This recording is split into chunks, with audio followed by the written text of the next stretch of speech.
One nation one election అనేది జమిలీ ఎన్నికలకి సంబంధించి బిల్లు ప్రవేశపెట్టడం జరిగింది. ఆఫ్కోర్స్ దాని మీద జేపీసీ కాన్స్టిట్యూట్ చేశారు. జేపీసీలో రాజ్యసభ సభ్యులు, లోక్సభ సభ్యులు ఉంటారు.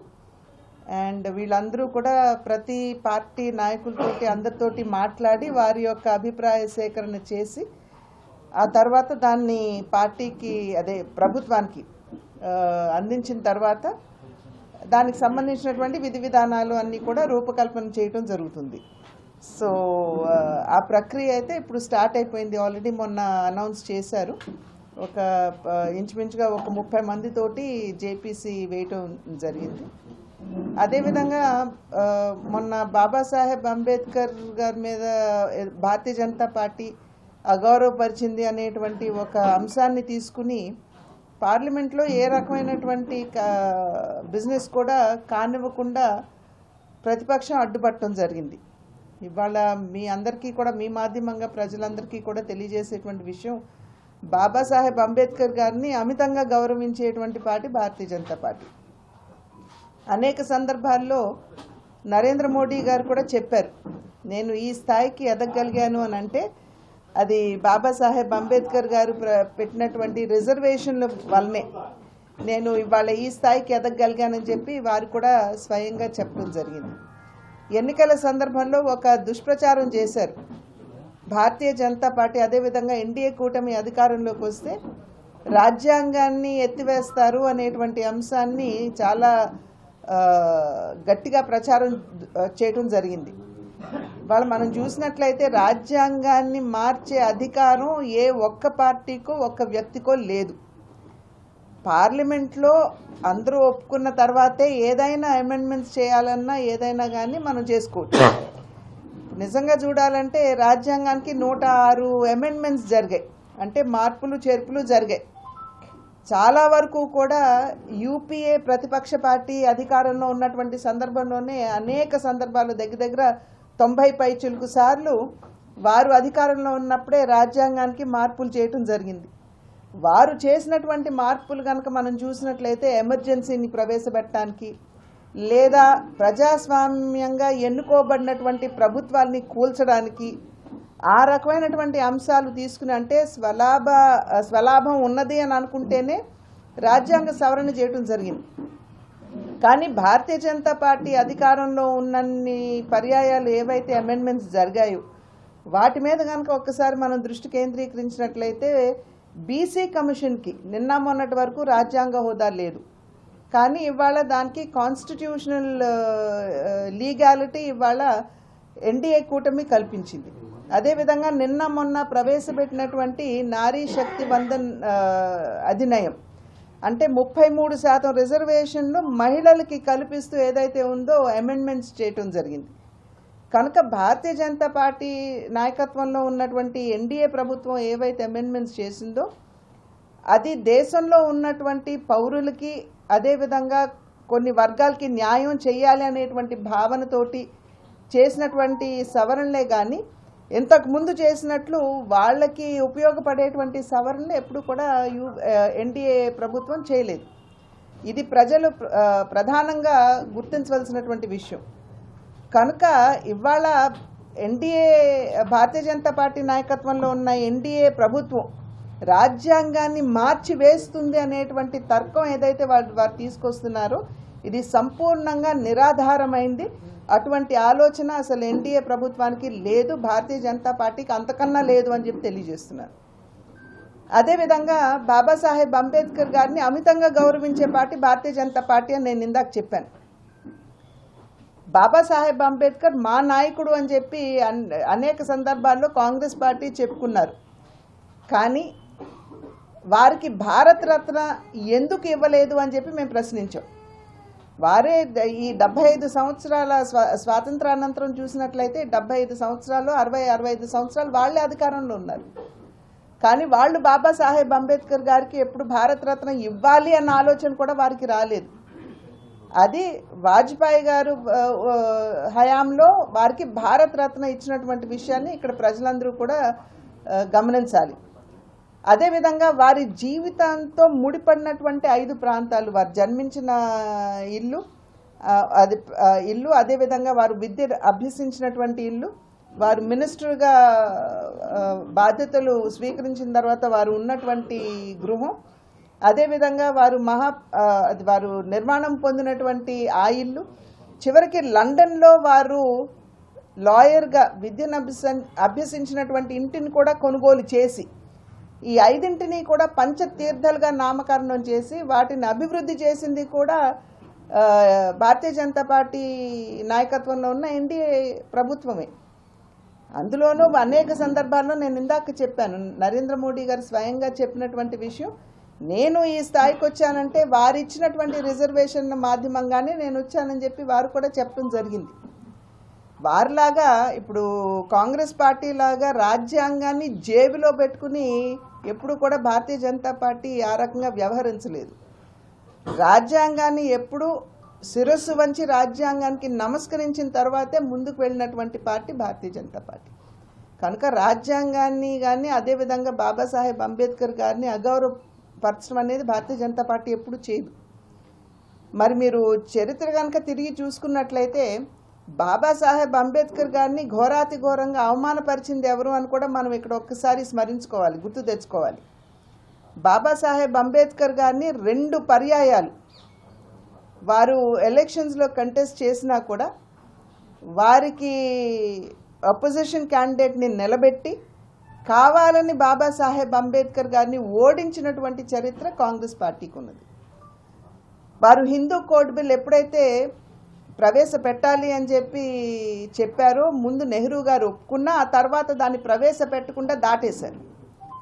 ప్రశ్నిస్తే వారు ఒప్పుకోలేదు. నెహ్రూ గారు ఒప్పుకోకపోయినప్పుడు దాన్ని వెంటనే బాబాసాహెబ్ అంబేద్కర్ గారు తన రాజీనామా ఇచ్చి వారు రిజైన్ చేసేశారు పార్లమెంట్ నుండి.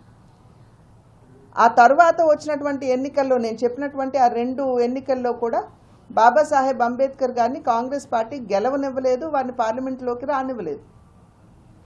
అదేవిధంగా వారు రాజీనామా చేసిన అనంతరం వారు నేను ప్రసంగించి పార్లమెంట్ నుండి బయటకు వెళ్తానంటే కూడా వారికి ప్రసంగించకుండా అడ్డుకున్నటువంటి పార్టీ కాంగ్రెస్ పార్టీ. కనుక అన్ని విధాలా కూడా బాబాసాహెబ్ అంబేద్కర్ గారిని అవమానపరిచారు. వారు ఒక రకంగా చెప్పాలంటే మానసికంగా చాలా బాబాసాహెబ్ అంబేద్కర్ గారు కుంగిపోయినటువంటి విషయం కూడా మనం ఇక్కడ గమనించాలి. కానీ బాబాసాహెబ్ అంబేద్కర్ గారు ఏదైతే వారు విశ్వసించారు, బడుగు బలహీన వర్గాల వారికి అన్ని విధాలా మనం సంక్షేమాన్ని అందించాలి, వారికి కొంచెం అన్ని విధాలా కూడా అండదండగా నిలబడాలి అనేటువంటి ఆలోచన కావచ్చు. అదేవిధంగా మహిళలకి ఇప్పుడు హిందూ కోడ్ బిల్లో వారు కామన్ సివిల్ కోడ్ గురించి మాట్లాడారు. దాన్ని కూడా భారతీయ జనతా పార్టీ గౌరవించి వాళ్ళ యూనిఫామ్ సివిల్ కోడ్ పట్ల దృష్టి కేంద్రీకరించడం జరిగింది. ఇవన్నీ కూడా భారతీయ జనతా పార్టీ బాబాసాహెబ్ అంబేద్కర్ గారి పట్ల ఉన్నటువంటి గౌరవానికి సూచిక అని నిదర్శనం అని చెప్పి మీ అందరికీ కూడా నేను తెలియజేస్తున్నటువంటి విషయం. మొన్ననే ఒక సోషల్ మీడియాలో ఒక పోస్ట్ కూడా వైరల్ అయింది. రాహుల్ గాంధీ గారు వచ్చి మహారాజ్ శివాజీ గారికి దండ వేశారు, కానీ పక్కనే ఉన్న బాబాసాహెబ్ అంబేద్కర్ గారి బొమ్మకి దండ వేయకుండా. మీడియాలో ఉన్నటువంటి మీరందరూ కూడా చూసుంటారని నేను అనుకుంటున్నాను. దాన్ని ఆయన చిత్రం ముందు అట్లా పెట్టేసి ఆయన అవతలకు వెళ్ళినటువంటి వీడియో కూడా బాగా వైరల్ అయింది. కనుక నిజంగా ఎవరు బాబాసాహెబ్ అంబేద్కర్ గారిని గౌరవిస్తున్నారో ప్రజలందరూ కూడా గమనిస్తున్నారని చెప్పి మేము భావిస్తున్నటువంటి విషయం.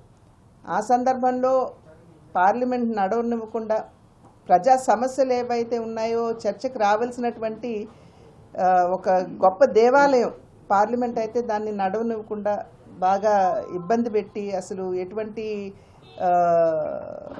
బిజినెస్ కూడా జరగకుండా అడ్డుకున్నారు అనేటువంటి విషయం మీరందరూ కూడా ప్రజలందరూ కూడా చూసే ఉంటారు. కనుక ఎప్పుడూ కూడా భారతీయ జనతా పార్టీ రాజ్యాంగాన్ని ఉల్లంఘించలేదు. మరి అదేవిధంగా నాకు కూడా ఒక అవకాశం వచ్చింది, పార్లమెంట్లో మాట్లాడేటువంటి అవకాశం వచ్చింది కాన్స్టిట్యూషన్ మీద. మాట్లాడుతున్నటువంటి సందర్భంలో ఆర్టికల్ 356 ఏదైతే ఉందో అంటే ఇది సంపూర్ణంగా అది అసలు మన స్వాతంత్రానికి ముందు మన స్వాతంత్ర సమరయోధులందరూ కూడా ఆర్టికల్ 356ని గట్టిగా వ్యతిరేకించారు. ఎందుకంటే ప్రజాస్వామ్యంగా ఎన్నుకోబడినటువంటి ప్రభుత్వాన్ని రద్దు చేసేటువంటి ఆర్టికల్ ఏదైతే ఉందో అది ఆర్టికల్ 356. కనుక దాన్ని మనం తీసుకురాకూడదు అని చెప్పి భావించినా కూడా ఆ తర్వాత రాజ్యాంగంలో పొందుపరచడం జరిగింది. ఎందుకంటే పోస్ట్ ఇండిపెండెన్స్ ఇండియాలో ఇప్పుడిప్పుడే మనకి స్వాతంత్రం లభించింది. ఎక్కడైనా సరే ఏదైనా గొడవలు జరిగినా, కొంచెం యూనిటీ ఇంటెగ్రిటీ దెబ్బతిన్నా, లా అండ్ ఆర్డర్ మనం కొంచెం గాడిలో పడేంత వరకు ఈ ఆర్టికల్ ఉంటుంది అనేటువంటి భావనతోటి 356ని ప్రవేశపెట్టారు. కానీ మనం చూసినట్లయితే 134 సార్లు ప్రజాస్వామికంగా ఎన్నుకోబడినటువంటి ప్రభుత్వాలు రద్దయితే దగ్గర 100 సార్లు కాంగ్రెస్ పార్టీ అధికారంలో ఉన్నప్పుడే రద్దు చేయబడ్డాయి. దాంట్లో మా తండ్రి గారు అప్పుడు ఎన్నుకోబడినటువంటి సందర్భంలో కూడా మనందరికీ తెలుసు, వారు ఓపెన్ హార్ట్ సర్జరీకి యుఎస్ఏకి వెళ్ళినటువంటి నేపథ్యంలో అప్రజాస్వామ్యంగా వారి ప్రభుత్వాన్ని కూడా రద్దు చేశారు. అయితే ఆంధ్ర ప్రజల యొక్క ప్రేమ అభిమానం ఏ రకంగా వారందరూ కూడా రామారావు గారికి వెన్నంటి ఉండి వారికి ఏ విధంగా వారి గళాన్ని విప్పారు మనం అందరం కూడా చూసాము. ఆ నేపథ్యంలో మళ్ళీ తిరిగి వారిని రీఇన్స్టేట్ చేయవలసినటువంటి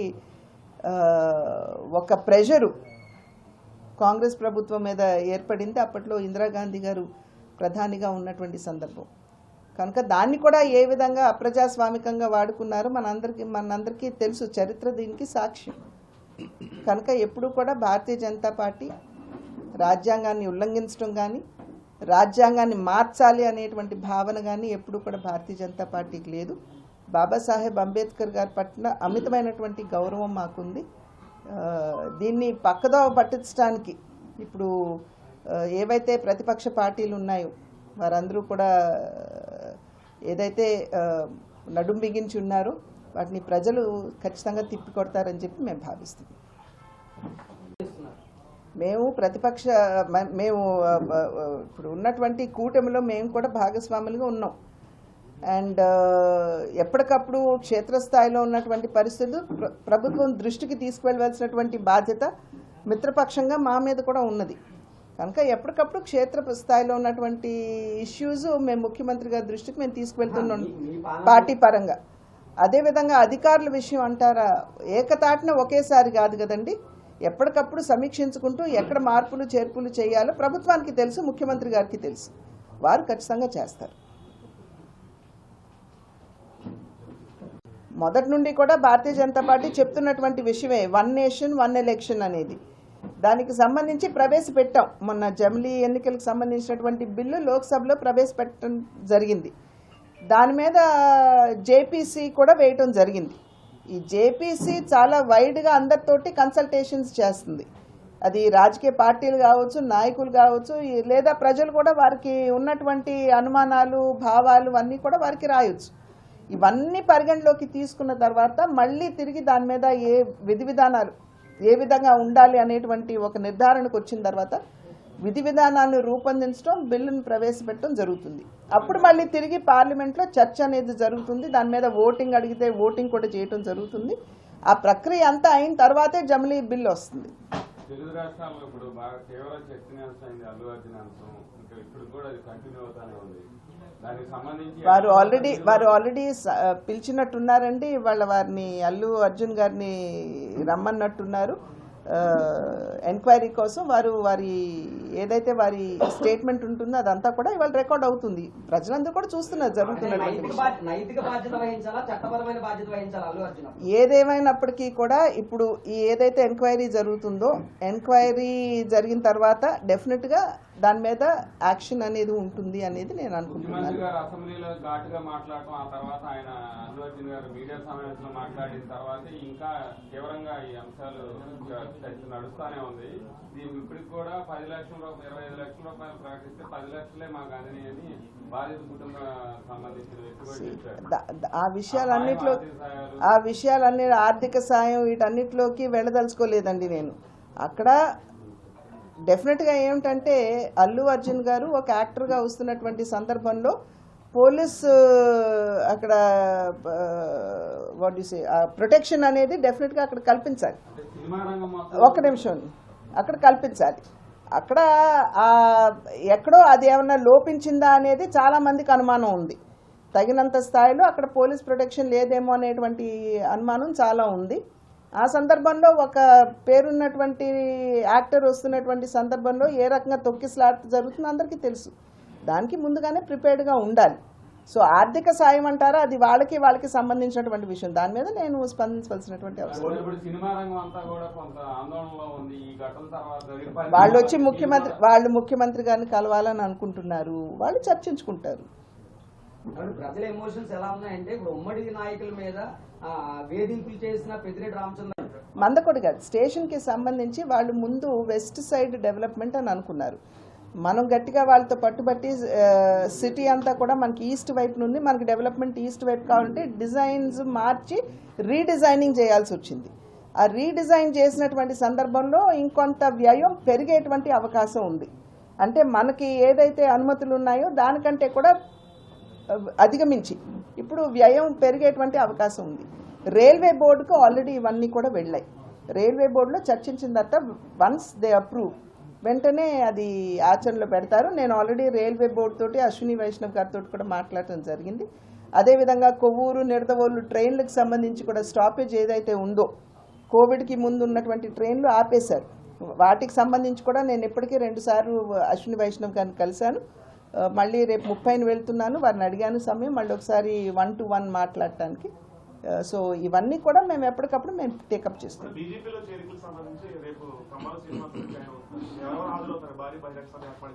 నాయకులందరూ హాజరవుతారండి, మా పార్టీ కార్యకర్తలందరూ హాజరవుతారు.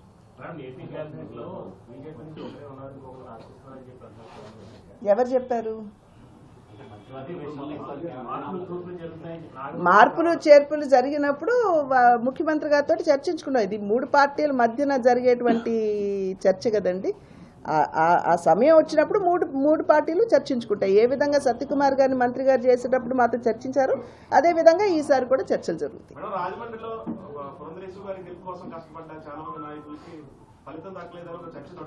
ఏం ఫలితం దక్కాలి?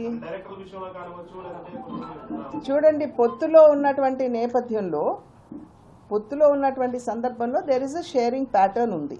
ఆ షేరింగ్ ప్యాటర్న్కి అనుగుణంగానే ఇచ్చారు. నేను ఒక్క రాజమండ్రి కాదు కదండి, పార్టీ అధ్యక్షురాలుగా నేను రాష్ట్రం అంతా కూడా నేను పరిగణలోకి తీసుకోవాలి. అది మా కార్యకర్తలకు బాగా తెలుసండి, మా కార్యకర్తలకు బాగా తెలుసు ఆ విషయం.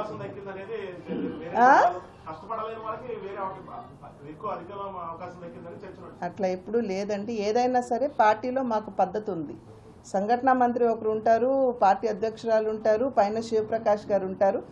ఈ చర్చ జరిగిన తర్వాతే పేర్లు నిర్ధారించడం అనేది జరుగుతుంది. అదే ప్రక్రియని ఫాలో అయ్యి పేర్లు నిర్ధారించడం జరిగింది.